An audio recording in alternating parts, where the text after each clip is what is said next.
Rey te mandó a llamar. Escucha bien lo que te digo. El Rey te mandó a llamar. Todo lo que el enemigo te robó hoy, Él te lo devuelve al 100 por 1. El Rey te mandó a llamar.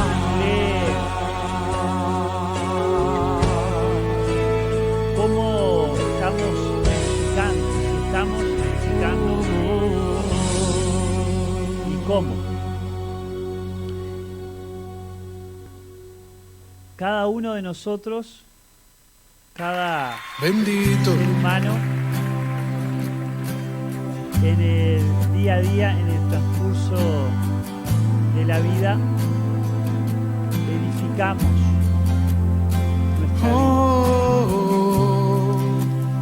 Levante Y sus es manos. importante analizarnos, autoexaminarnos para saber cómo vamos. Cómo vamos Me viste a caminando, mí cómo vamos cuando nadie andando. me vio. Es algo que Me amaste a mí está en la palabra, nadie ¿no? me amó.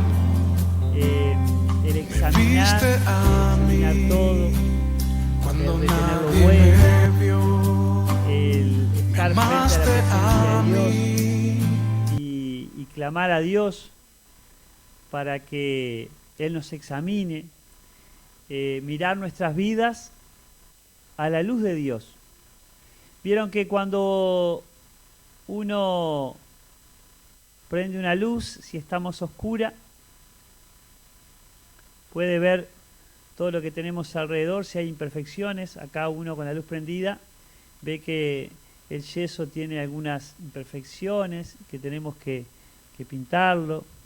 Vemos que el yeso está medio deteriorado abajo, se nos han metido los sapos, algún ratoncito que a veces anda. No vamos a criticar lo que tenemos porque es precioso el salón que tenemos. La verdad que es un privilegio poder reunirnos en un salón así, pero tiene imperfecciones. Si estuviéramos con luz apagada no nos daríamos cuenta de las imperfecciones que tiene el salón. Lo mismo es con nuestra vida. Si realmente andamos en oscuridad, a oscuras, en tinieblas, sin la luz que Dios nos provee, nos da a través de su palabra, vamos a no darnos cuenta de aquellas cosas que no están bien. Vamos a orar antes de empezar a leer algún pasaje. Dios amado, gracias por tu palabra, gracias porque en esta vida, oh Dios, que tú nos has dado, que tú nos has creado, que tú has preparado para que nos relacionemos contigo. Gracias porque nos has dado la luz de Cristo. Gracias porque nos has librado, nos has sacado de la oscuridad, de las tinieblas, de nuestro pecado, del enemigo, de Satanás. Nos has librado, Señor, también de este mundo, este sistema, y perdónanos porque a veces, Señor, con estos enemigos que enfrentamos día a día, vemos que hay momentos que somos derrotados, vencidos, Señor, por todo aquello que está en contra de ti, de tus planes, de tus propósitos. Y enséñanos, ayúdanos, danos fuerzas a edificar sobre Cristo y que analicemos nuestras vidas para ir creciendo, Dios, en lo que tú nos has trazado por delante. Gracias, enséñanos en tu palabra, en el nombre de Cristo. Amén. Muy bien, vamos a leer, ya que estamos pensando en cómo estamos edificando, cómo estamos llevando hacia adelante la vida que el Señor nos ha trazado allí en 1 Corintios 3. 1 Corintios 3, desde el 10 hasta el 15, vamos a leer.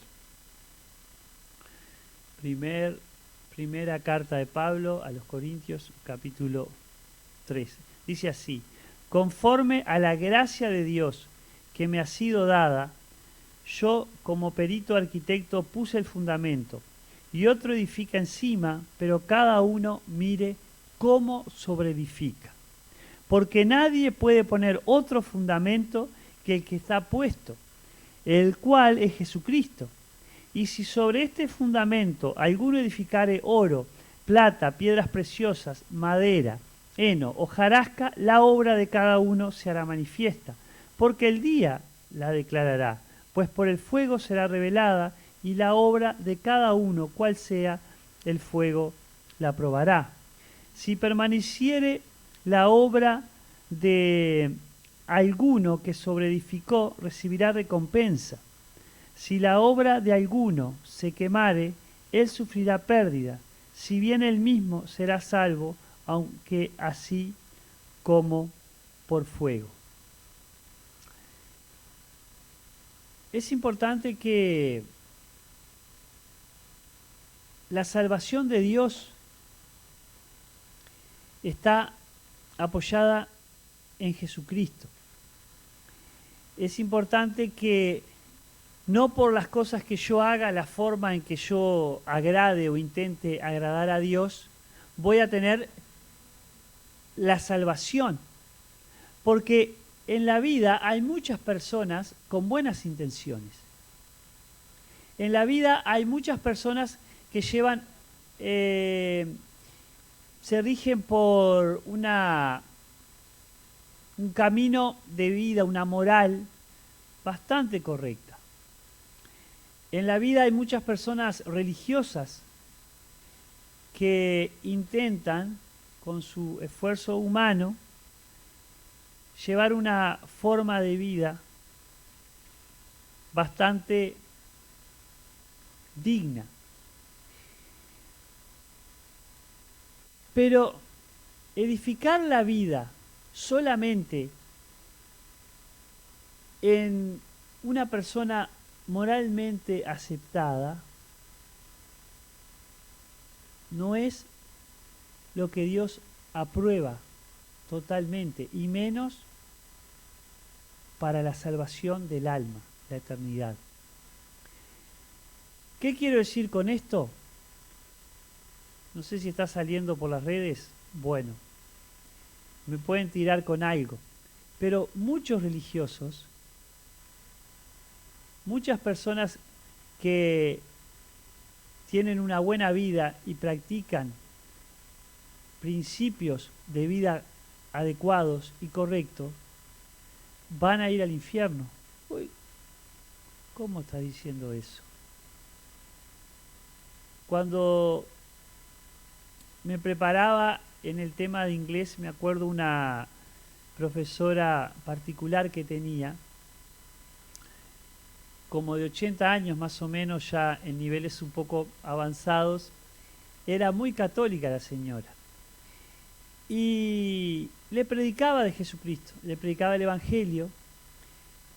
Y esa profesora, me acuerdo que como católica, me decía que ella realizaba toda la buena obra posible para que Dios pudiera aceptarla.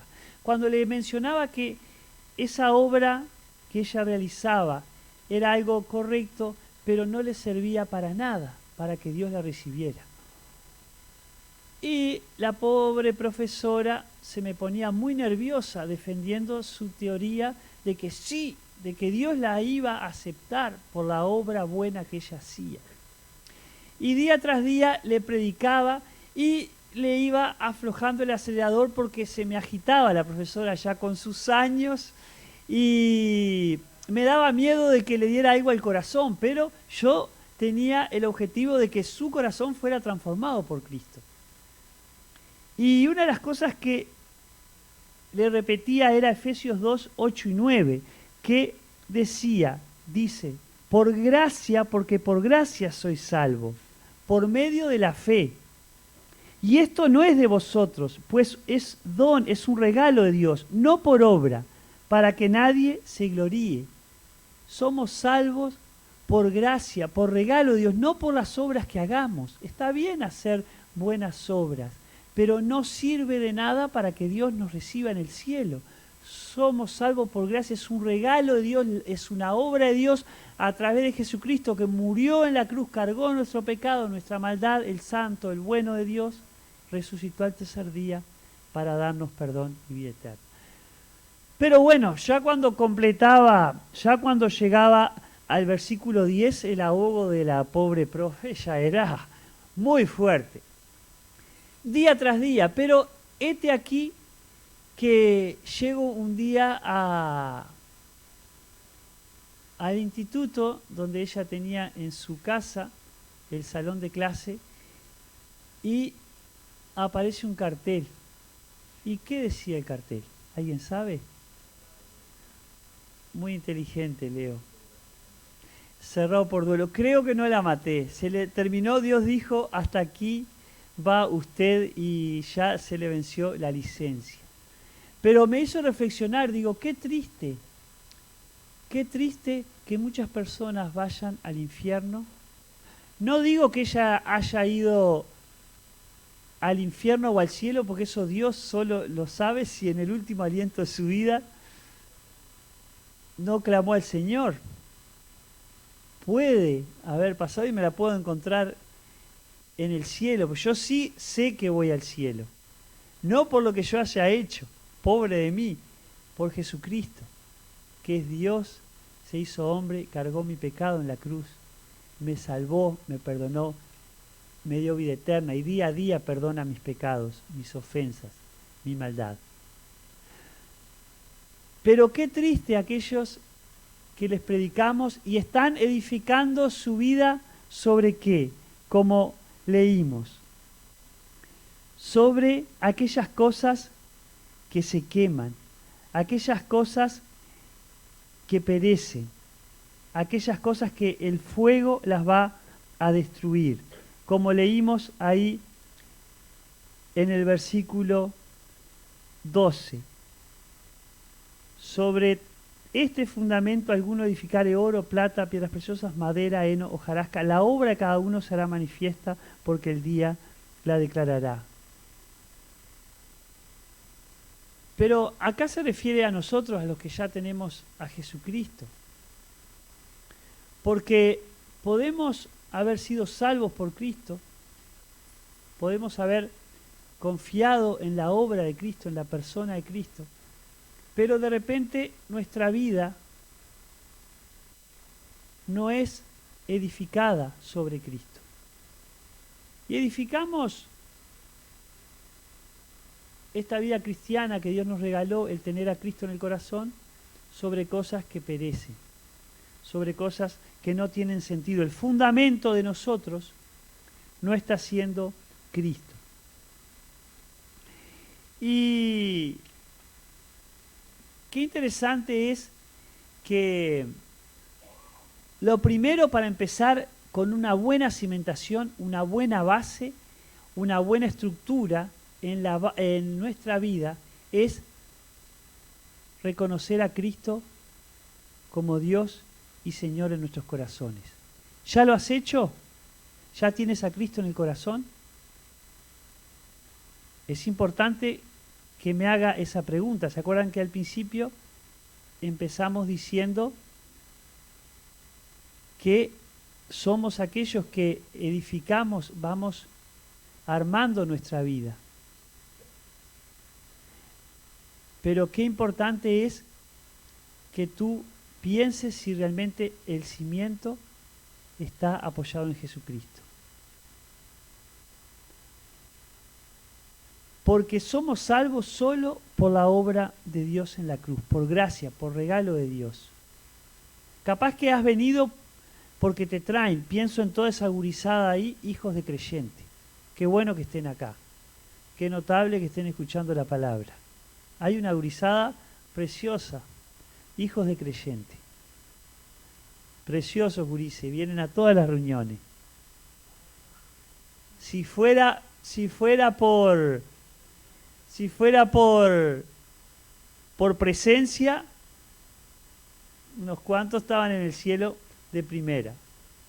Raúl no está hoy, infaltable, está con gripe. Pero no es por asistencia. Y qué bueno es que cada uno de estos gurises, cada uno de los que está escuchando entienda que somos salvos solo por Jesucristo, solo por gracia, no por obras, para que nadie se crea algo. Y después que tenemos a Cristo en el corazón, tenemos una responsabilidad. Porque ¿cómo vamos a edificar sobre esa cimentación? Teniendo una tremenda cimentación, ¿qué vamos a armar? ¿Una estructura de madera? ¿Vamos a armar una choza de paja? ¿Vamos a poner ramas? ¿Cómo vamos a armar, a edificar nuestra vida? ¿Cómo? Y muchas veces nos damos cuenta que estamos armando nuestra vida sobre algo que es fácil que se derrumbe. Cualquier problema que venga en la vida es fácil de fallecer, abandonar, patinar, enojarnos con Dios, sea una situación económica, sea una pérdida de un familiar, sea un problema de relacionamiento con alguien, ya sea una pérdida de trabajo. ¿Cómo vamos a reaccionar si no estamos edificando sobre la roca que es Cristo? Si no estamos permitiendo que nuestra vida sea transformada por Jesucristo. Y este pasaje ahí de 1 Corintios, el apóstol le dice allí, ¿no?, que es conforme a la gracia, con la forma de la gracia de Dios, porque somos tremendos pecadores nosotros. Somos muy desobedientes, somos muy orgullosos, queremos vivir la vida a nuestra manera y hacer las cosas que nos agradan a nosotros. Sabemos que la palabra nos dice de tal y cual forma, escuchamos en la iglesia la forma en que Dios quiere que vivamos, pero somos tremendos. Muchas veces no nos importan las cosas de Dios. Muchas veces pensamos que nosotros podemos mandarnos y nosotros podemos guiarnos. Y en la iglesia es importante que entendamos que es una forma de ir edificando lo que Dios está haciendo en cada uno de nosotros, a través de la palabra, a través del amor de unos con otros, a través del servicio, a través de tanta forma que Dios ha establecido para que cada uno se esté analizando y vea cómo estamos sirviendo. Y ahí en 1 Corintios, en el versículo 8 del capítulo que leímos, dice: y el que planta y el que riega son una misma cosa, aunque cada uno recibirá su recompensa conforme a su labor. Porque nosotros somos colaboradores de Dios y vosotros sois labranza de Dios, edificio de Dios. Entonces, este pasaje nos muestra que cada uno, en la tarea que hace en la iglesia, somos considerados por Dios iguales. No es uno más que otro. De repente uno tiene que estar con la escoba o se dispone a estar con la escoba, porque en la iglesia nadie obliga nada a nadie. Podemos, como ancianos con Leo, decir: hermano, a ti te queda bien tal tarea, tú podrías servir en tal otra. Ah, no, Leo. Y ahí Leo se encarga. Pero hacemos la tarea por amor al Señor, ¿no? Y El que tiene que estar acá adelante, el que está frente a un grupo, en una clase, en un ministerio de damas, de hombres, matrimonio, etcétera, no es más que el otro. El que tiene que llevar un niño, trasladarlo en un vehículo, traerlo, el que tiene que dirigir una canción, el que tiene que trabajar en el sonido, el que tiene que guiar en un discipulado, en un aconsejamiento, en una reunión y otra, todos somos iguales, estamos edificando, como dice el apóstol allí a los Corintios.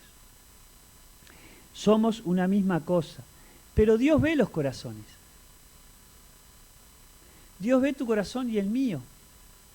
Dios es el que analiza y va a premiar cómo estás edificando tu vida.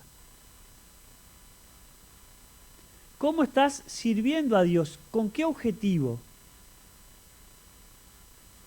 ¿Qué material estás poniendo? Al Portland, ¿estás poniendo más arena? Yo no sé nada de construcción acá, hay algunos que me dan vuelta. Al Portland, ¿le estás poniendo más arena para que rinda más? Creo que va a estar floja la cosa, ¿no? No, Leo, tú que algo haces, ¿no? Pero hemos ayudado acá en la construcción de este salón. También mucho Portland también afecta y puede partir también, ¿no? Ahí está, mirá. Luis Pla también sabe, ustedes lo ven allí con la ropita en la Internacional vendiendo, pero no. Y cada uno se da cuenta cómo está edificando. ¿Estoy sirviendo a Dios? ¿Estoy haciendo la plancha, como decimos? ¿No estoy comprometiéndome? ¿Lo estoy haciendo por compromiso con Leo, porque Leo, un tipo macanudo, me pide que haga tal cosa o la otra, y bueno, vamos a trabajar para la iglesia, porque si Leo lo pidió, si no ya saben a qué les pasa. Pero es importante que analicemos nuestros corazones, porque Dios es el que premia y recompensa, porque a Él le servimos, no a los hombres. Hoy se proclaman muchos hombres para ser servidos y para ser aplaudidos y para recibir todo tipo de beneficios. No, servimos a Cristo. Cada uno con su tarea, cada uno con su lugar. El que planta, el que riega, el que cosecha, el que prepara la tierra, cada uno con su labor, ¿no? Y hay que tener cuidado porque a veces podemos mirarnos unos a otros y envidiar, celar la tarea del otro. Ah, porque mirá Marco, cómo predica Marco. Es un maestro de la palabra, Marco. Ah, ¿y por qué a Marco lo nombran tanto para predicar? No, eso no puede ser así. Entonces es importante que entendamos que cada uno tiene una tarea específica, una forma, y cada uno tiene que servir a Dios de tal modo, de tal forma, en que busque la honra y la gloria para Dios, no compararse con el hermano. Y a veces, ¿por qué la tarea aquella donde no somos vistos cuesta más? ¿Se han puesto a pensar? Ah, no, si tengo que venir a cargar un balde con Portland, no, pará, eso ya no, te fuiste ahí. Ah, si tengo que venir a barrer el salón y a limpiar, no, ahí ya, eso es otra cosa. Ah, tengo que acompañar a un adolescente, un niño y hablar con los padres, complicado. Ah, no. Pero nos pusimos a pensar a quién servimos, sobre qué estamos edificando, para quién estamos trabajando. Entonces, ojo con los celos, ojo con la envidia, porque el Señor va a analizar con qué intención hacemos las cosas. Él analiza, Él llega a entender los designios de nuestro corazón y va a premiar aquella intención en nuestros corazones que sea pura, no egoísta, no de envidia, no de orgullo, no para ser visto y aplaudido. Y cada uno sabe en su corazón, y todos hemos fallado, todos hemos cerrado porque nuestro corazón es un corazón desviado y necesitamos, como decía el apóstol, vivir conforme a la gracia de Dios que nos ha sido dada. Todos somos esos constructores por gracia de Dios en su obra que vamos edificando. Y el Espíritu de Dios es el que pone, saca, el que guía, el que dirige, el que nos muestra, el que nos acompaña, nos da la fuerza, el impulso para continuar cuando estamos débiles, cuando estamos luchando con el pecado que nos lleva al perdón en Cristo. Y ahí la iglesia se va edificando, la iglesia se va desarrollando, pero cada uno tiene que analizarse de cómo está en el cuerpo de Cristo. ¿Cómo está? ¿Vieron cuando en el cuerpo hay un miembro que se duele? Yo tengo una tendinitis acá en este brazo, hace tiempo que no puedo ni ponerme la camisa a veces. Y eso afecta. Si yo no me doy cuenta que tengo que tratarme esta tendinitis, eso afecta. No va a permitir que el cuerpo funcione correctamente. Lo mismo en la iglesia. Si tú estás edificando, como dice el apóstol acá, con aquellas cosas que se queman como madera, heno, hojarasca, eso se va a percibir. Nos vamos a dar cuenta tal vez. Como ancianos velamos por cada uno de los creyentes y bueno, a veces, pero a mí no me nombran para tal cosa. Pero yo, por ejemplo, no estoy en tal ministerio. ¿Y por qué aquel está? Una de las cosas que hemos hablado con Leo para ir pidiendo a los hermanos que puedan estar sirviendo las diferentes tareas es cómo está el corazón, ¿no? Tengo un amigo, pastor, que una vuelta salimos de viaje y 2 por 3 se dirigía a mis hijas y le decía: fulana, ¿cómo está tu corazoncito? Fulana, ¿cómo está tu corazoncito? Y qué bueno eso, ¿no? Porque eso hace que nos analicemos frente a Dios, a su palabra, a lo que Él quiere enseñarnos. ¿Cómo está tu corazón? ¿Cómo está mi corazón? Allí en el capítulo 4 de 1 Corintios, en el versículo 5, dice: así que no juzguéis nada antes de tiempo, hasta que venga el Señor, el cual aclarará también lo oculto de las tinieblas y manifestará las intenciones de los corazones, y entonces cada uno recibirá su alabanza de Dios. ¿Qué quiere decir esto? Que si a un hermano, cualquiera de ustedes, o anciano, Leo o yo, colaboradores que tenemos acá en la iglesia, gracias al Señor, unos cuantos colaboradores con familias bien formadas ahí, vemos que el hermano está pecando. Nos vemos, Daniel, bendiciones. Vemos que el hermano está pecando. Como Dios nos manda que no juzguemos, tenemos que dejar que el hermano peque y que el hermano haga como él quiere. No, no es eso. No es eso. La iglesia de Dios es pura, es santa, separada del pecado. Cristo murió por el pecado. Cristo murió para cargar nuestra maldad, limpiar su iglesia. Resucitó para que andemos en una vida limpia, santa, separada del pecado. ¿Qué quiere decir esto?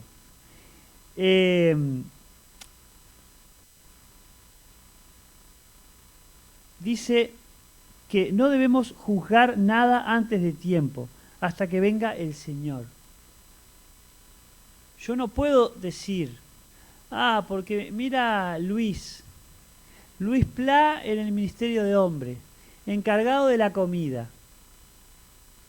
Hace la comida de cualquier forma, o de repente viene, se siente y manda a otro. No puedo juzgar a Luis, porque las intenciones del corazón de Luis las conoce el Señor. Si yo tengo algo contra Luis, o tengo una opinión que me parece a mí tal o cual cosa, voy y hablo con Luis. Oro primero por el hermano, y mira, hermano, a mí me parece tal otra.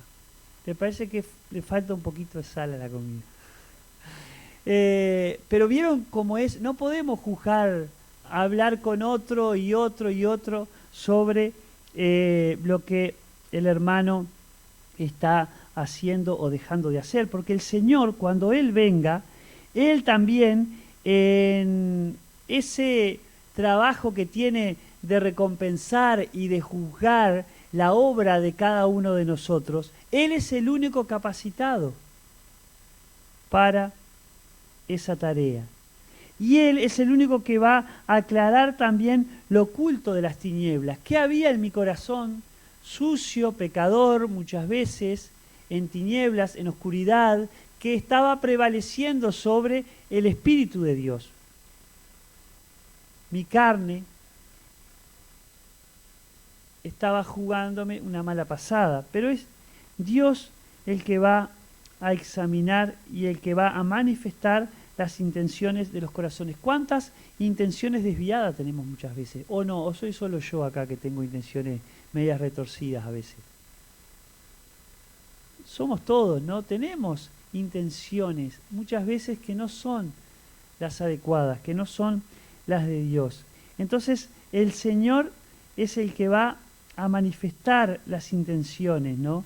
Y cada uno va a recibir su alabanza de Dios. O sea que aquello que no se quemó, que pasó por el fuego y que fue revelado y que fue probado, es lo que va a permanecer, ¿no? Si fue sobre el fundamento, ¿no? Oro, plata, piedras preciosas, esas cosas que el fuego las prueba y resiste, ¿no?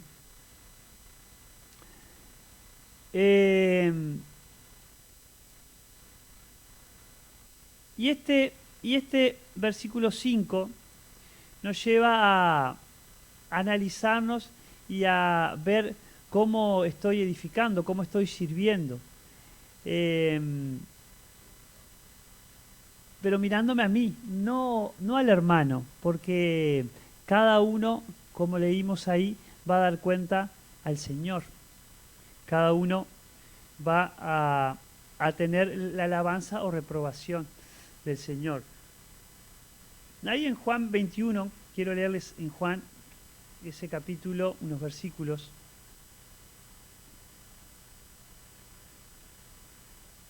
Juan 21, en el versículo 20.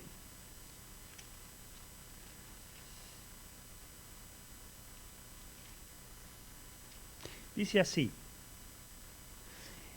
versículo 20. Volviéndose Pedro, vio que le seguía el discípulo a quien amaba Jesús, el mismo que en la cena se había recostado al lado de él, y le había dicho: Señor, ¿quién es el que te ha de entregar?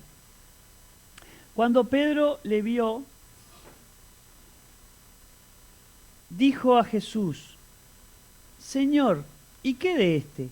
Jesús le dijo: si quiero que él quede hasta que yo venga, ¿qué a ti? Sígueme tú. Este dicho se extendió entonces entre los hermanos, que aquel discípulo no moriría. Pero Jesús no le dijo que no moriría, sino: si quiero que él quede hasta que yo venga, ¿qué a ti? ¿Qué nos muestra esto? Dios es un Dios personal. Dios hace y deshace como quiere, como se le antoja, es soberano. Y Él da o quita lo que quiere, pone o saca de la forma que Él quiere. Y Pedro tenía que entender esto. Pedro no podía estar mirando allí qué estaba pasando con aquel discípulo amado. Pedro tenía que entender que Dios tenía un plan, un propósito para Juan y un plan, un propósito para él, que no tenían por qué ser iguales, ¿no? Y esto nos muestra que tenemos que servir al Señor con un corazón humilde, con un corazón abierto, dispuesto a ser usado por Dios donde Él quiera. Esto nos muestra de no estar mirando al hermano, que es muy fácil para nosotros mirar lo que el hermano hace. Somos muy propensos o anhelar lo que el hermano está, dónde está o en qué lugar está sirviendo. En Gálatas 6, en el capítulo 6, el versículo 4, miren lo que dice allí. Dice, así que cada uno someta a prueba su propia obra, y entonces tendrá motivo de gloriarse solo respecto de sí mismo y no en otro, porque cada uno llevará su propia carga. Esto es algo que Dios nos manda. Esto nos manda a Dios a examinarnos, a someter a prueba la propia obra. ¿Por qué estoy haciendo esto? ¿Qué estoy haciendo? ¿Cómo estoy orando? ¿Estoy buscando conocer a Dios? ¿Cómo estoy sirviendo? ¿En qué estoy sirviendo? ¿En qué estoy usando el tiempo que Dios me ha dado? ¿Cómo estoy usando mi vida? ¿Cuáles son mis intereses? ¿Cuáles son los objetivos de mi corazón? ¿Cómo estás viviendo la vida que Cristo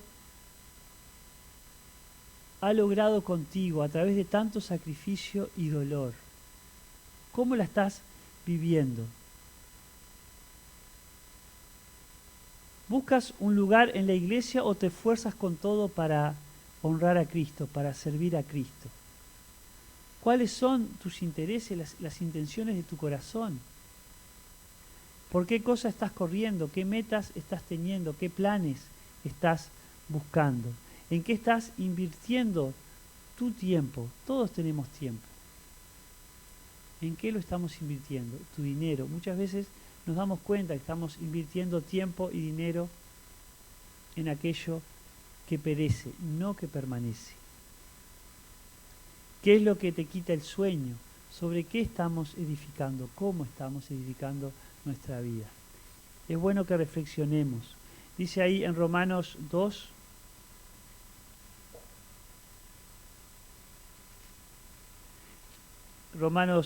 el versículo 6, dice así, el cual pagará a cada uno conforme a sus obras. Dice el 5, pero por tu dureza y por tu corazón no arrepentido atesoras para ti mismo ira para el día de la ira y de la revelación del justo juicio de Dios, el cual pagará a cada uno conforme a sus obras. Está hablando, ¿no?, de ese hombre que no recibe a Cristo, ¿no?, que, como hablábamos al principio, no ha optado para que Cristo sea la base, el cimiento de su vida. Pero el Señor ve tu corazón, lo más profundo, ¿no? Y aunque los hombres no te reconozcan o no te den el lugar que tú quieres o anhelas o entiendes que es de Dios, que tengas tal ministerio, Él te va a premiar, Él va a hacer que seas un motivo de alabanza cuando estemos con Cristo, acorde a tu corazón. Marcos 10 dice allí en los versículos 29 a 30, respondiendo Jesús y dijo, de cierto os digo que no hay ninguno que haya dejado casa o hermanos, o hermanas, o padre, o madre, o mujer, o hijos, o tierras por causa de mí y del Evangelio, que no reciba 100 veces más ahora en este tiempo, casas, hermanos, hermanas, madres, hijos y tierras, con persecuciones y en el siglo venidero la vida eterna. Pero muchos primeros serán postreros y los postreros primeros. Es una promesa de Dios, pero también hay que entender este pasaje, ¿no? Porque muchos, incluso aquellos discípulos que estuvieron con Jesús, esto dijo Jesús, dejaron hermanos, padres, madre, casa, familia, todo. Y recibieron casas, hermanos, padres, familia. No. Entonces, hay que entender esto en un sentido que no nos confundamos también. Es cierto que si apostamos a dejar todo por Cristo, quiere decir que Dios no nos va a fallar. No acorde a nuestros anhelos o lo que interpretamos, entendemos que Dios nos va a dar, porque si no sería como un trueque, dejo hermano, casa y Dios me va a dar. Pero si uno lo ve espiritualmente hablando, algunos acá hemos tenido que salir de nuestro lugar, de nuestra casa, y dejar nuestra familia, tantos misioneros. Y qué precioso es que cuando uno se relaciona con un hermano, es como un hermano de sangre, y a veces hay relacionamientos mucho más profundos que una relación sanguínea. ¿Por qué? Porque Cristo es el que gobierna. Y muchos de acá tenemos oportunidad de vernos mucho más seguido que una hermana, un hermano, un padre, una madre de carne y sangre. Y podemos compartir mucho más tiempo. Y eso no nos explica este pasaje de esa forma. ¿Cómo no? Y uno dice, ha dejado casas, pero cada lugar donde vive una familia con Cristo es como que fuera la casa de uno. Uno puede ir, sentirse en paz, contento, disfrutar un ambiente sano, y es así o no es así. Pero aunque perdamos las cosas por Cristo, el Señor dijo que iba a prepararnos moradas para que donde Él esté, estemos nosotros. Es una realidad este pasaje. Es una verdad que cuando apostamos por Cristo tenemos el doble de bendiciones espirituales. Es una verdad que si edificamos sobre Cristo y día a día sobre sus mandamientos, vamos a tener las promesas de Dios experimentadas en nuestras vidas. Así haya falta de todo, así tengamos que pasar por luchas, por pruebas, juntos con persecuciones, dice. Ese pasaje lo iba a rescatar ahí y se me estaba olvidando, porque dice junto con persecuciones, ¿no? O sea, no tenemos la promesa de que vamos a ser exentos de persecución. No tenemos la promesa. Para terminar, quiero leerles Salmo 139. Allí, en los versículos 23 a 24, como conclusión de este tiempo, dice el salmista: examíname, oh Dios, y conoce mi corazón. Pruébame y conoce mis pensamientos. Y ve si hay en mí camino de perversidad y guíame en el camino eterno. Que este sea el sentir nuestro, de estar en la presencia de Dios día a día, examinándonos, conociendo el Señor nuestro corazón, probándonos para sacar aquello que nos sirve, nuestros pensamientos que son tremendos, para quitar aquello que no sirve y que nuestros pensamientos nos lleven a vivir la vida de Dios y no la nuestra. Y que aquella perversidad que hay en nosotros, si hay ese tipo de vida, de pensamiento perverso, que el Señor lo quite y nos guíe en el camino eterno. El Señor bendiga su palabra. Leo